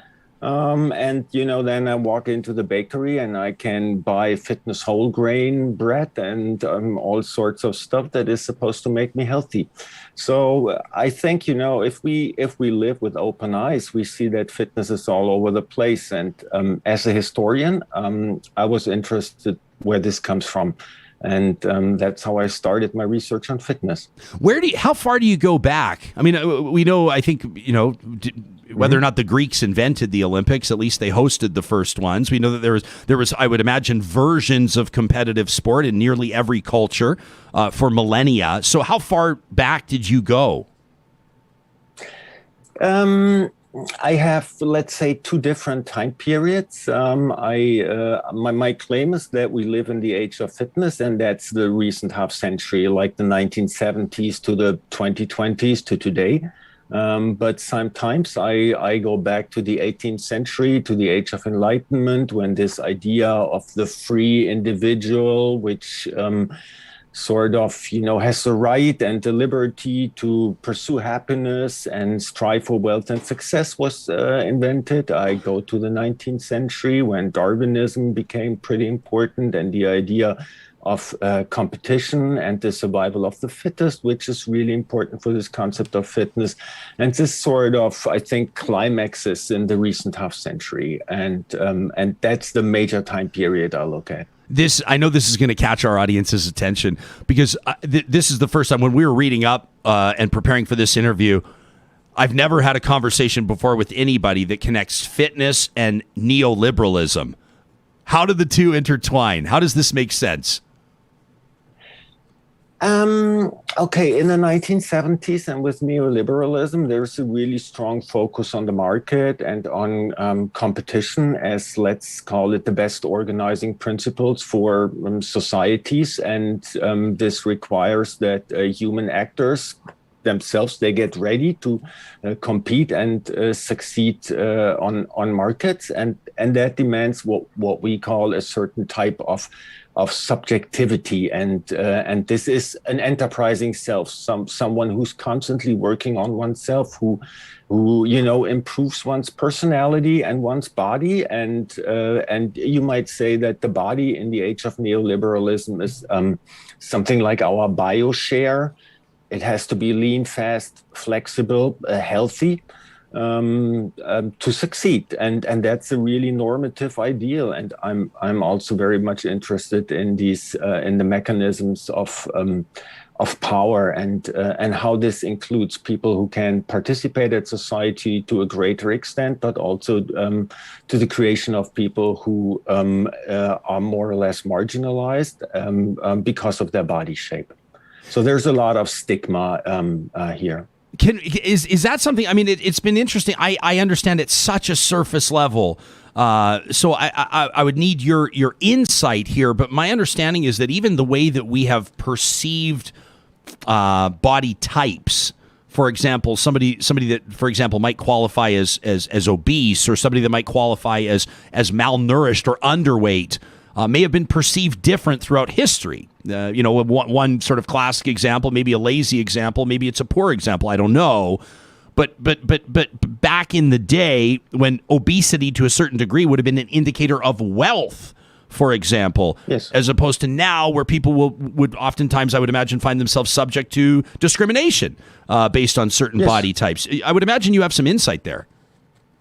Yes, and that's exactly the point. Take, for an example, the successful businessman. Half a century ago, the successful businessman had a big belly, was pouring a drink and smoking a big cigar. And then if we, go to the 1980s and, for instance, watch movies of the 1980s, read books about the 1980s, the prototype of the successful businessman changes. It's more the lean guy who is on his treadmill while he's at the same time reading the Wall Street courses. So that's the ideal type of the businessman in the 1980s. And then in the same time period, there's a class stigma attached to people with bigger bodies. And so this is a major shift and a major transformation. And stigma researchers, and I had the pleasure and honor to work with a number of sociologists and stigma researchers. They clearly tell us that fat people are discriminated against from school age on and on the job market and so on and so forth. Is it vanity that drives all of this? Well, vanity is, I'm sure, is one point. And I mean, a pretty important thing today is social media. Just go to Instagram, and Instagram is obsessed with images of well-toned bodies, people exercising, getting themselves in shape. So vanity is an important thing. I think the desire for recognition, acknowledgement, and success is another very important issue. So, and this all together makes this whole fitness ideal highly normative. Where do you see in the age of fitness? Where do you see it going? Like, Jürgen, it's interesting to hear you describe your day, and you throw on your leisure wear, you head out, you go for a walk, which in itself obviously is a method of fitness or an exercise approach. Or just the way you get around. But you see people in gyms, you see people exercising, you see people participating in sport. If we are in the age of fitness, where does humanity go from here? I'm a historian, so I'm trained to look backwards and not forward. Sure. But I'll do my best. And we have been living through a year of a pandemic, the recent year or 1.5 years. And I think the pandemic was pretty exciting when you're studying fitness, because on the one hand, people were, so to speak, doomed to become couch potatoes in the pandemic. At the same time, you see the obsession with fitness, more and more people running on the streets because gyms had to close down, and also the creative energy of many gym owners. They created outdoor fitness training spaces and so on and so forth. So you could clearly see in the pandemic that people wanted to exercise. At the same time, I think we can also tell that those countries and societies, maybe if we are approaching the end of the pandemic, which got best through the pandemic are those who still emphasize a certain level of solidarity and not only individuality and competition. And maybe we are at the end of the age of fitness and are moving into a new age of solidarity and cooperation. Fascinating stuff. I'm so grateful that you took the time to talk to us today. Congratulations on the book. I should note for our audience that it's out just this year, just in January of this year, The Age of Fitness, How the Body Came to Symbolize Success and Achievement. Jürgen Martschukat joining us live from Germany this morning or this evening, depending on your perspective. It's been a real pleasure. Thanks for being here. Thank you. It's been a pleasure. You bet. Fascinating stuff. Sarah Hoyles, you caught my attention when you said we've booked him. We've got the guy that can tie in fitness and neoliberalism. And I went, okay. What? So right though, hey, isn't it like bang on describing like a sign of success? And you don't have to go back 150 years, or you don't have to go, to a culture halfway around the world to say, this tribe in New Guinea had this, tradition. He's absolutely right. I mean, and even the double standard with gender, right? You think, the big fat cat, like fat cat is used in somewhat of a degrading way, but also it's like an underhanded compliment, isn't it? Like, look at that fat cat, right? And it's but like the big belly, the sort of like the belching, like the sign of opulence. It's what editorial cartoonists often use, typically for politicians, right? The cigar and the wake of destruction, and he said pouring the drink. I mean, bang on, right? Being able to afford that luxury, that, and now it's like, because we're in a world where we have so much at our disposal, we can order something and it will be on our doorstep the next day. It's about Now it's about, what can I live without, and look at how hard I'm working on myself. But I really appreciated that point that maybe we're at the end, and that actually gives me hope that maybe we're at the end of the age of fitness, and we're seeing, as he pointed out with the pandemic, the areas, the regions that have been the most successful in containing and addressing the pandemic have been the ones that aren't looking at themselves and aren't all about me, but they're actually about community and thinking about the wellness of everyone. And that to me was like, I mean, I try not to concentrate on what's happening in my neighborhood, in my province, in regards to that, but maybe bigger picture. That gives me a bit of hope. Yeah. And then I also find that, it's people kind of pile on, like with the subtle, people say, well, you just, all you have to do to look at Instagram, where it's, it's the church of the chiseled bodies, this and the other. And also I say on the flip side, good for you.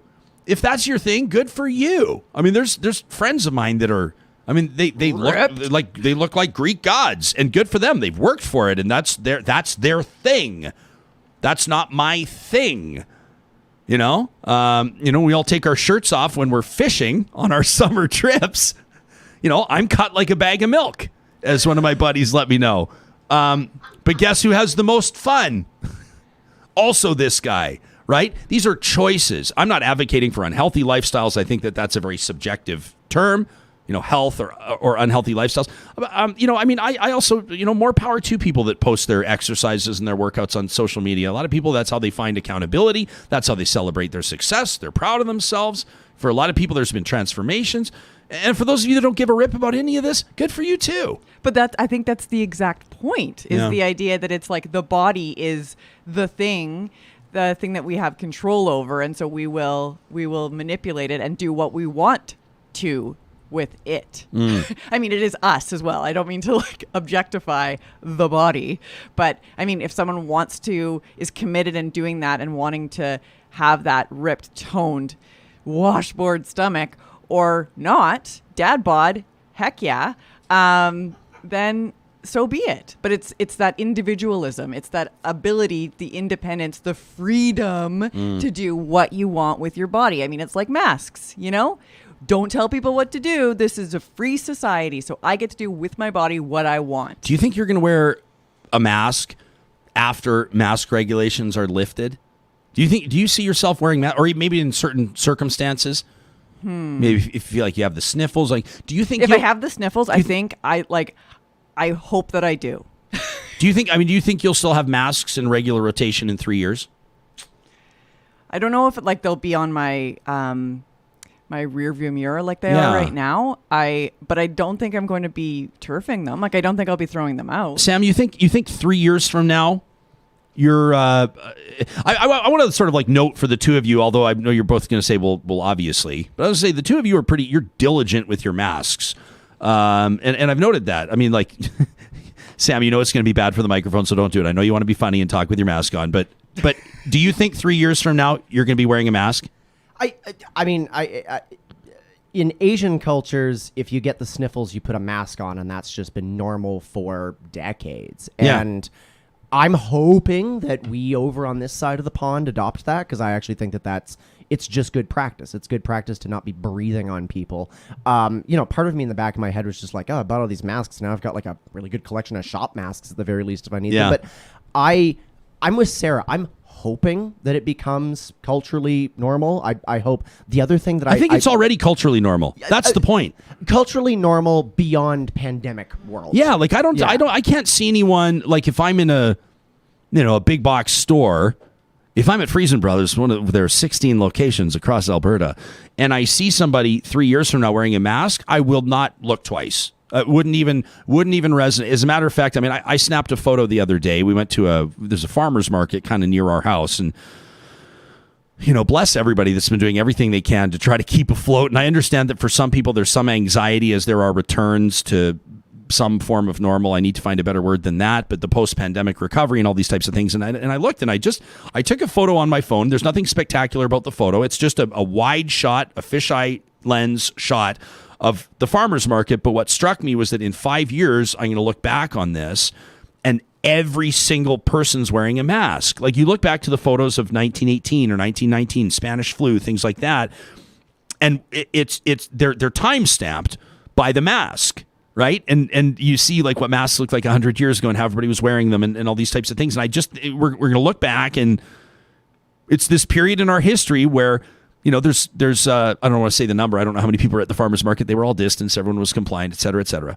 But like every single person there wearing a mask, it's I'm still not totally, I am used to it. And I still go, wow. Like if you look around, like everyone's wearing them. It's quite a thing. Absolutely, and I'm thankful for that. I think that's people thinking about their own bodies as well as everyone else and being considerate. But I would say that normalcy of wearing the mask is, here. But to Sam's point, like in Asia, people will wear masks when they're sick, and I have not had the flu, like just the common flu. I haven't had it this year, and why is that? Because I'm wearing masks. Other people are wearing masks, and we're not transferring that. So I really hope that continues on. But speaking of photos, I can't, like, watching movies, watching shows where everyone's really close together. Yeah. It's startling to me. Like, whoa, you can't be that close. Or a friend of mine posted a photo of a couple of years ago dancing at a bar, and it was just like, oh, gross. Think of like all the sweat, all the like breathing and and I'm just like, I don't know if I can go back to that. Like, I don't know if I want to go back to shaking hands. Like, can I just not shake hands? A complete stranger came up to me the other day and hugged me. And I was like, it was jarring. I was like, like it was super awkward. I was kind of like, and then it was like me, like the junior high dance with like the arms, you know what I mean? With the arms way out here, Make space for Jesus. If anybody has Mormon friends, if you ever went to the Mormon dance, you know exactly what I'm talking about with all the bishops like looking over, especially if you weren't Mormon, right? Because then you had to like do interviews to be allowed to go to the dance, and then they were all kind of like, what's this guy doing here? This guy's going to try to date. This guy's going to try to date in the church. I know what this guy's going to do, but at the Mormon dance. So I was kind of like, whoa, as we're kind of hugging, grateful for the love, grateful for the support of Real Talk. Wasn't quite ready for the hug yet, but it was kind of funny because I had this visceral, like, I was like, whoa, kind of a thing where, prior to that wouldn't have been the case. Really appreciate the comments following our conversation with Jürgen Martschukat. Julianne says, marginalized because of body shape. Oh, look, my life, right? People resonate. It resonates with people. Linda Ray says body standards established by neoliberal capitalist forces. We just don't fuck around on Real Talk. Like, they talked about fitness today. Yeah, what'd you talk about? Did you like squat thrusts and like pec deck? No, they talked about neoliberalist capitalist forces. Oh, sounds like an interesting podcast. It's fascinating. Don't get me wrong. I'm just saying, hey, this is all a big sell job. Me reminding people they get stuff here they're not getting anywhere else, which is why you should smash the like button. Like Mark just pointed out, why the hell do we have 56 likes on our YouTube right now? 56? Come on, people. Linda says body standards established by neoliberal capitalist forces, but BMIs or body mass index, food fads, social media performances, fashion, the beauty scene.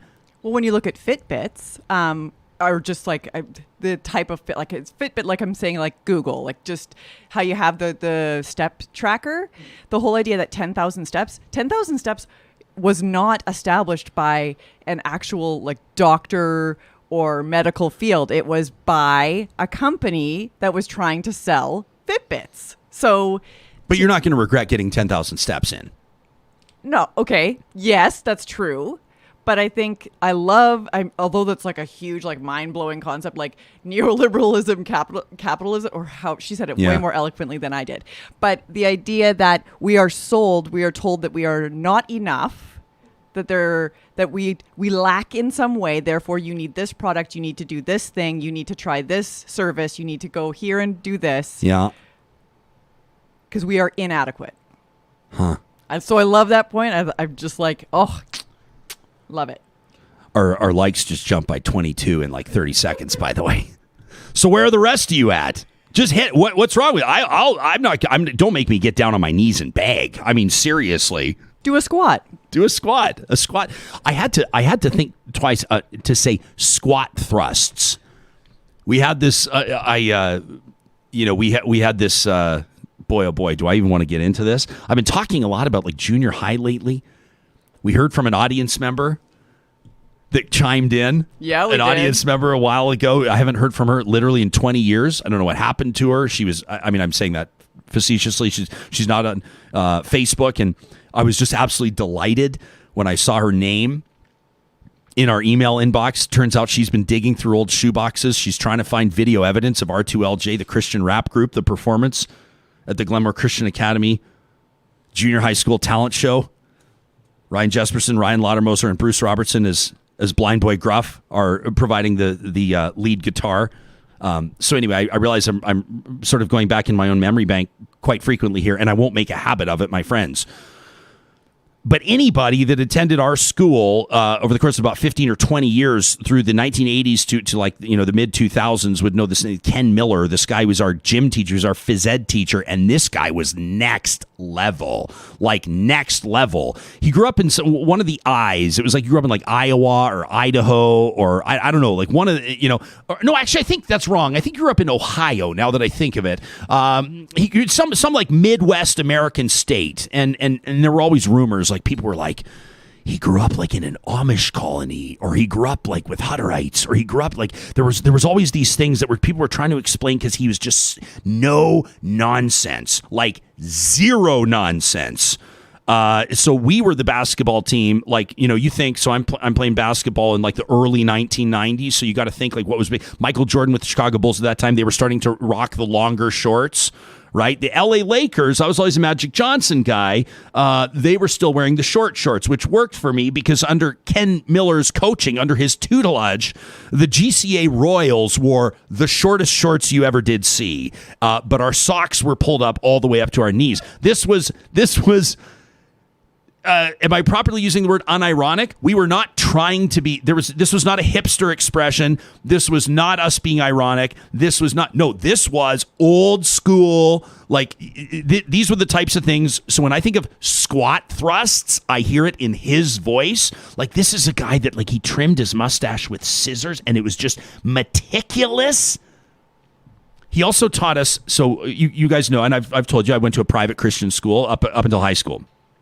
So there was a class called Christian Education, and it was exactly what it sounds like. And part of that was memorizing Bible verses. And Ken Miller taught us Christian education, but his disciplines and his discipline blended together. And so, for example, you could take the teacher out of phys ed, but you could never take the phys ed out of the teacher. So it'd be Christian education, and he'd be like, Jesperson, Genesis 5:11, go. And I'd be like, and he'd be like, on the wall. And you'd have to do wall sits. Oh. You know what I'm talking about, wall sits? Yeah. Everybody know what wall sits are? Sam's looking like, did I just trigger you there with mentioning wall sits? No, not triggering. I just don't like them. They're no good. They're actually great. I mean, they're great for your legs. Yes. They're great for your core. The wall sits. If you want to Your gluteus maximus. Your gluteus max. I mean, there's a reason why. What? But there would be like you would be like on the wall in Christian education class for like minutes. Like, can I write lines? Can I stay for detention? No, it was like you were like working out in front of the class. So when I think of squat thrusts, I hear it in his voice. 30 years later, this is his legacy. I'm not complaining. We won all the tournaments. I had all the medals and the trophies. Like it worked.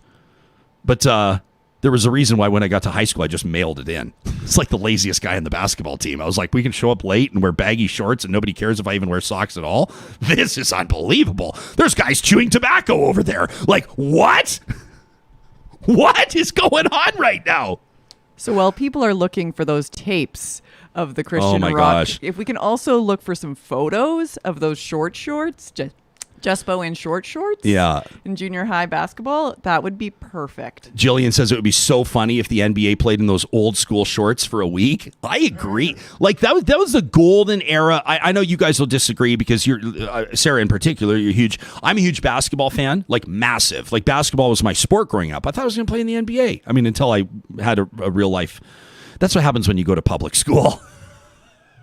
All of a sudden, there's 1,700 kids. There's like 100 of them at tryouts.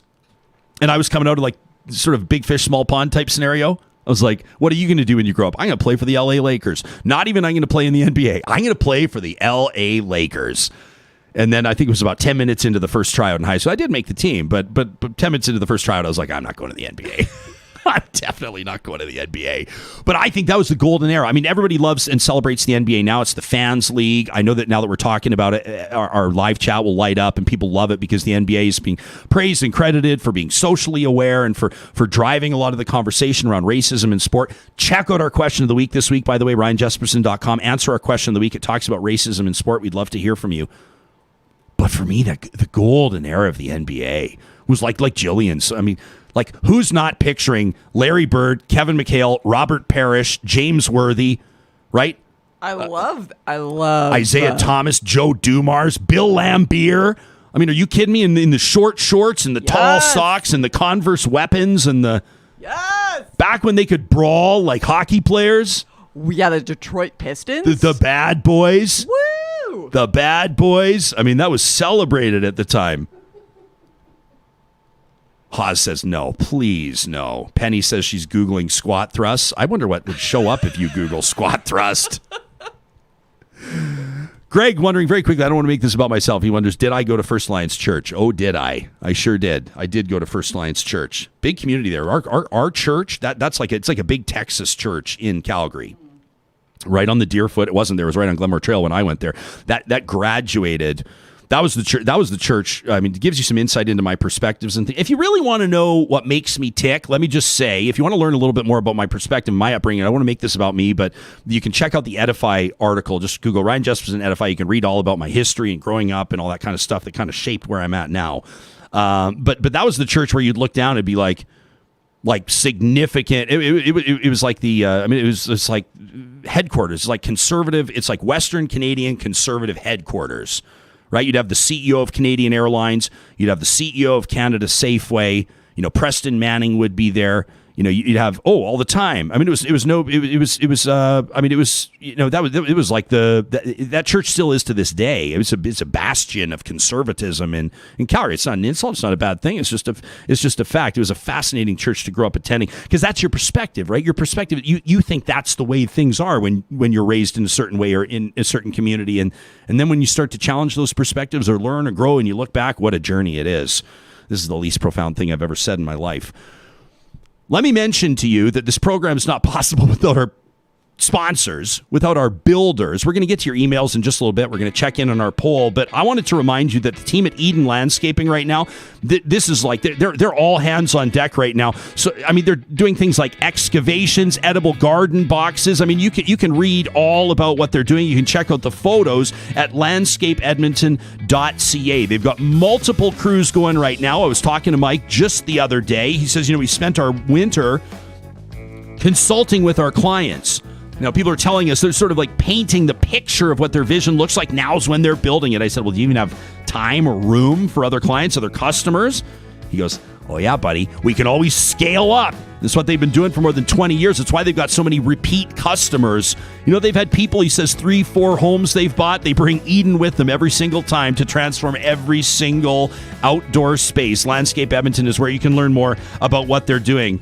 Sam, can you call up that photo from our friends at Grand Dog Essentials? As a matter of fact, it's not from them. They were tagged in it. I love this. This was a real talker the other day on Instagram that tagged me and then also included Grand Dog. What's for breakfast? They say, look at this. They say, this little furry fellow was not enjoying eating at all. As a matter of fact, a real challenge for the humans in the family. Now, with the Grand Dog raw, the quality raw food, this stuff is hammered back. Breakfast is like the blink of an eye type scenario. It's the same deal in our house, Sarah. I know it's the same deal in yours as well. The quality raw food is essentially, I can't say technically prescribed. They're not doctors, but they've got nutritionists on staff that are solving digestive issues one dog at a time. I tell you that because our family's experienced it. If you go to granddog.ca, the promo code REALTALK will get you 10% off your first order, and they deliver to your door. Also, a big shout out, everybody. I know gearing up for the summer. We were just out on some water yesterday. How good is it to get outside? If you're going to be towing a new kayak, maybe you're going to be pulling a boat, you want to just get out into Crown Land. You didn't get lucky enough to book those campsites, but you know your family wants to experience the great outdoors. What a time to check out the new Jeep lineup. The best selection in Alberta, bar none. The shared inventories at St. Albert and Sherwood Dodge. You can find them online by checking out the sponsors tab at ryanjesperson.com. All right, let's check in. This is our unofficial, unscientific Twitter poll this morning. We asked you, do you care about Jason Kenney's Sky Palace supper? It's a photo that was pushed out by the team at The Breakdown yesterday. We'll show you the photo in just a second. 994 votes. We'll call it about 1,000 of you have chimed in the 2 hours we've had it up.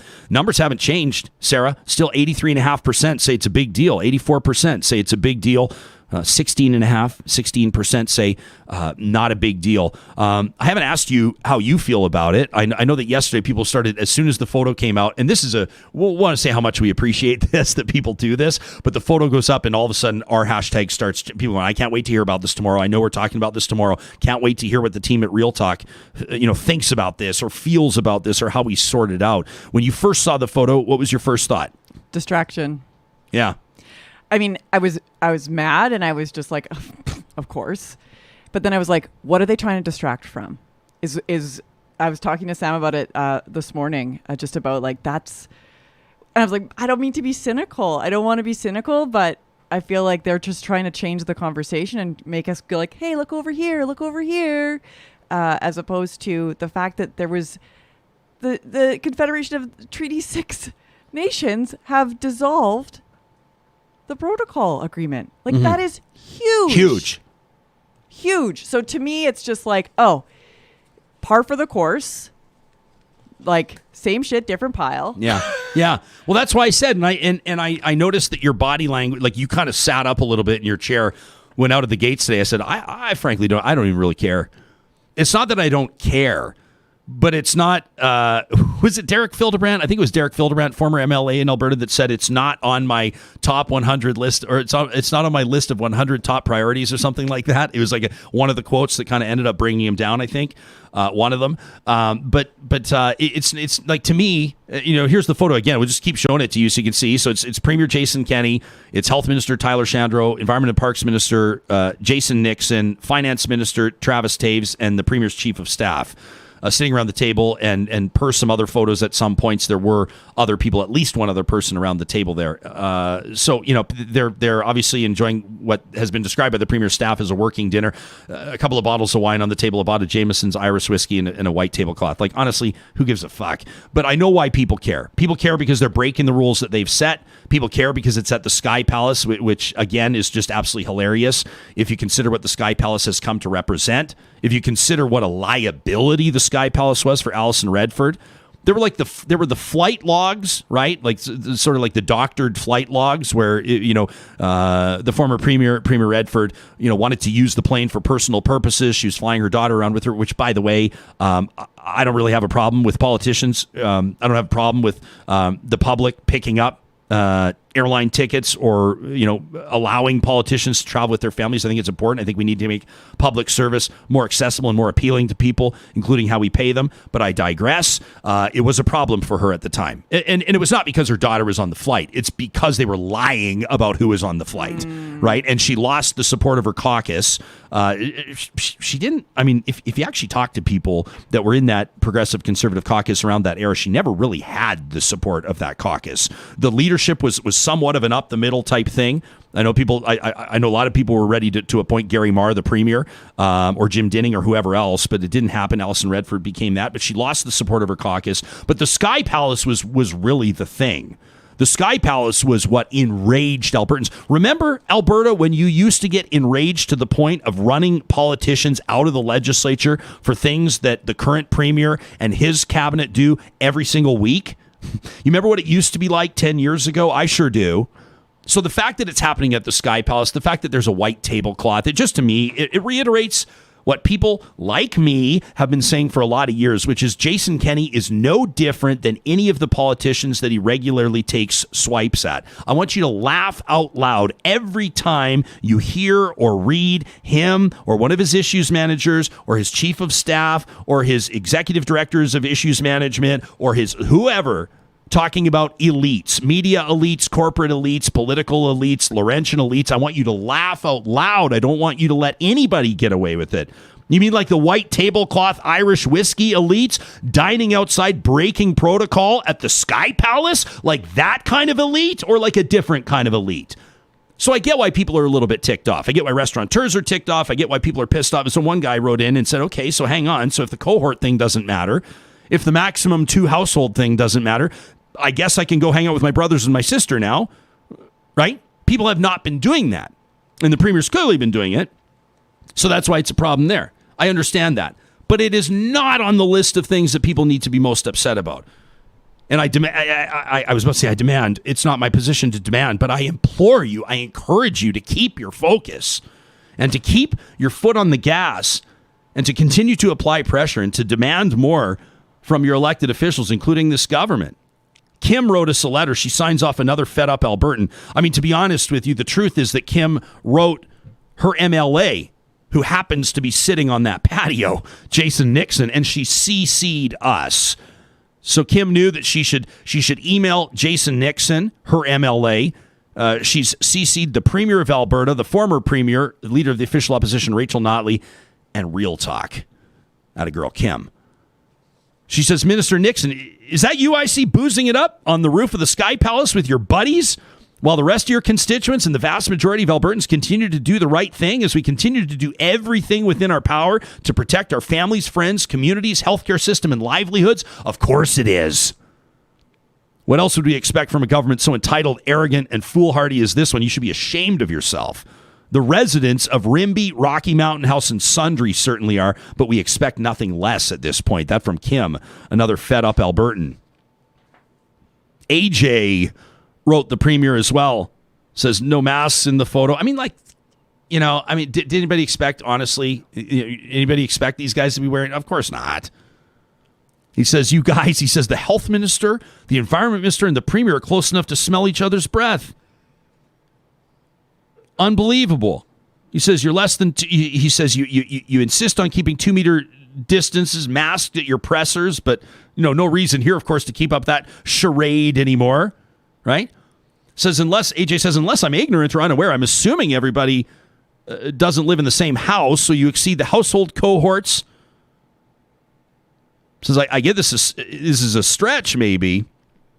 But I wasn't aware that anybody in government had real-life superhero powers as well, able to transport on and off of that patio without gathering indoors. I mean, obviously, of course, they're gathering, This is not a surprise. I go back to Kim. This should not be a surprise to anybody.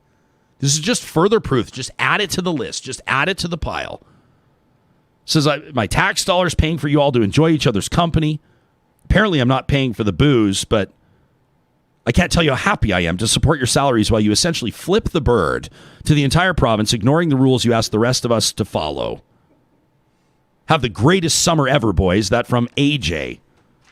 This is probably a good time for me to let you know about my pizza. Could I do this? I mean, we're not doing any advertising. This is just for charity. This is just for fun. But I'm thrilled to tell you that as of yesterday and all the way through the month of June, if you happen to be in the city of Edmonton, our home city, swing on by Mercer Tavern. You can either take it to go or you can have it on their patio. Your choice, whatever makes you comfortable. Jespo's best summer ever pizza. It's shrimp, crispy bacon, pesto, and feta cheese with a wedge of fresh lemon. It perfectly pairs with summer. And proceeds from this pizza this month will go to Pride Tape, and you can learn more about what they're doing online. We'll talk about that more through this month, and that's what we're doing for Pride Month. You look intrigued or confused or appalled. I can't tell by the look. What is that on your face, your Sarah? eyes are kind of. What is that on your face? What is that look? Are you appalled? Are you? No. I was wanting you to just clarify shrimp. What size of shrimp? Did you hear me talking about this earlier? Are you trolling me? You are trolling me right now. Never. We got caught up in a serious debate This could be your next poll. Well, because I was talking to Chef over there, and I was talking to Barry, the GM, and Devin, the owner, and they're going, now we can have like the bigger shrimp, like the prawns, so like when you target them on the pizza, you sort of like that bite is like, wow, right? But I sort of thought, if you go with like what do they call them? The baby shrimp? Is that what they call them? Baby shrimp, I think. I have. The tiny little ones. You know the ones I'm talking about. The little itty bitty ones. The little itty bitty guys. I was going to say the size of like a pencil eraser, but then that's disgusting to compare because they actually kind of look like that too. So that's a bad comparison. But I thought, and Chef over there made a great point. She said, if you go with the baby shrimp, like every single bite is going to have shrimp. And so then I said, well, the only logical thing to do here, Chef, is to have you do both, and then we can try them out and see what works better. And we elected to go with the baby shrimp. So you will have a shrimp in every bite. Well, thank you for the clarification. And that just means like that just will show the best summer ever. That, every day, every small morsel of your summer will be delicious. That's right. Every small morsel. Haz says shrimp is an excellent way to get cocktail sauce into my mouth. Haz is like me in that Haz is either like providing scathing political commentary or absolutely pithy, humorous. Like I've never met Haz in person, but Haz has been with me through my broadcast career, and I consider Haz to be a friend. Joanne wrote in and said, I don't know why I got all serious about I'm like, I consider Haz to be a friend because we both drink cocktail sauce from the fucking jar. Joanne says, I am deeply disappointed, Premier, to see you and member. I mean, this is all. But Joanne, here's the thing. Joanne's actually writing a serious email. She put a lot of time into it. She's telling the Premier why this behavior is, in her words, a profound disappointment. Like, he's not reading this. You know what I mean? I feel bad for people like Joanne. I guess that's partially why we're here, and that's partially why literally thousands of you, I say thank you, but like, oh my gosh, I can't wait for this to be over. Thousands of you CC us on your emails to the Premier, right? Like, you didn't know what you were getting into when you signed up for this. Yeah, when you're like, you'll also be getting the emails that talk. Like, you're gonna want to set up a separate email folder for. Just FYI. I told Charles Fresnel at the CBC that if he ever wants the keys to my inbox, he can have it if he needs to fact check the thousands of emails, because we know that politicians will deny that the emails don't exist. And I just can't wait to just say, bullshit. And Charles, here's my password, and there you go. But yeah, a separate folder has been really the only way to keep it organized. But I think to that point, to the point you just made, that it's important, like, although you're saying the Premier's probably not going to read this, it's important that they are sent. It's important that 100% that those emails are sent and that we're CC'd. There needs to be like paper trail or email trail. Nicole right now in live chat says I CC Ryan on an email at least once a week. Poor guy. Do not feel sorry for me, Nicole, and keep them coming. I am only joking. It keeps us, by the way, it's like, if we're going to say, I mean, like all these, media, it's like big, especially around ratings times in the spring and the fall, when you see all the billboards and the buses and all that kind of thing. And they're all going to say, it's like, we have our finger on the pulse, or like money, we're the man of the people, or like whatever someone will say to promote their own show. What better way to have your finger on the pulse than to be getting hundreds of emails from people that are like this one from Joanne, deeply disappointed, Premier, to see you and members of your caucus directly implicated, undeniably, once again, in flagrant disregard of public health orders. You engaged in a public meeting, clearly did not physical distance nor math. You entered, obviously, the outdoor space by moving through the building, all prohibited under current public health orders. You shared food and drink.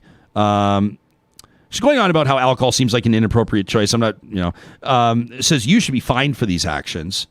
It says you yourself, Premier, have said those who hold public office should be held to a higher standard. That's just an absolute joke for Jay. Anyway, this is morally unacceptable and demonstrates such arrogance and disdain for your constituents who have sacrificed so much. This is from Joanne.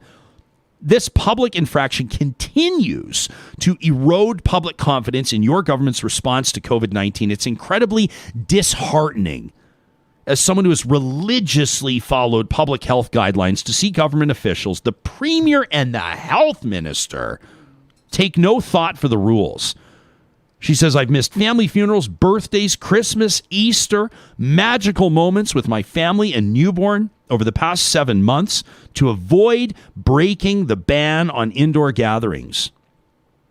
Most of our immediate family lives 5 hours away on the opposite end of the province. We would have loved to gather. We've personally sacrificed so much to protect our family, our community, our province, and to see the contempt for that sacrifice on display in these photos is utterly infuriating.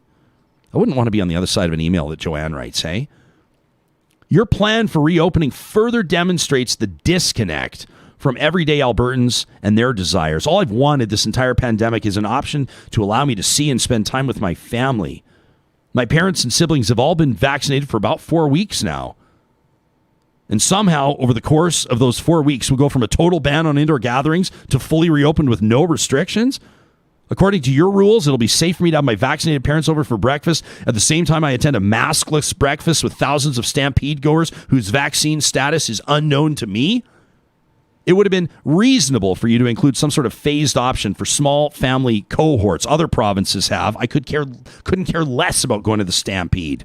I want my kids to be able to hug their grandparents. Joanne says, I voted for you. I voted for your government because I thought you were decent, honorable people. And I actually lived in Calgary at the time, and I voted for you, Minister Shandro, in my riding. I've never been more disappointed in my elected officials than I have been during these past 2 years. Albertans are watching, Premier, and your entitlement is showing. That from Joanne. Gerald. I got excited for a second when Gerald's email showed up because the subject line said, Dear Sir. And I was like, ooh, Gerald. And then I realized he was talking about the Premier. I've seen the photos of you, Premier, and some of your ministers flagrantly violating rules you've put in place. I wholeheartedly agree with the rules. I believe that you are opening up the province too quickly, but to see you violating the health orders and the rules you put in place, why do you feel like you are above your own rules, Premier? Gerald says, I think the term fall on your sword is appropriate at this point. Get out of the way and let somebody lead us who can. Nancy signs off exhausted in St. Albert. No rules broken by the Premier, says the UCP. So it's cool to eat dinner, drink booze with people from a whole bunch of different households. Okie dokie. Nancy says, all I see is impaired judgment. I must be the suspicious type. I'd suggest your optics are blurry. You need new lenses. On top of that, she says, just straight up liars. You expect us to be gullible enough to believe you. This is pure entitlement. Premier, can you ever go 24 hours without telling a big, fat lie?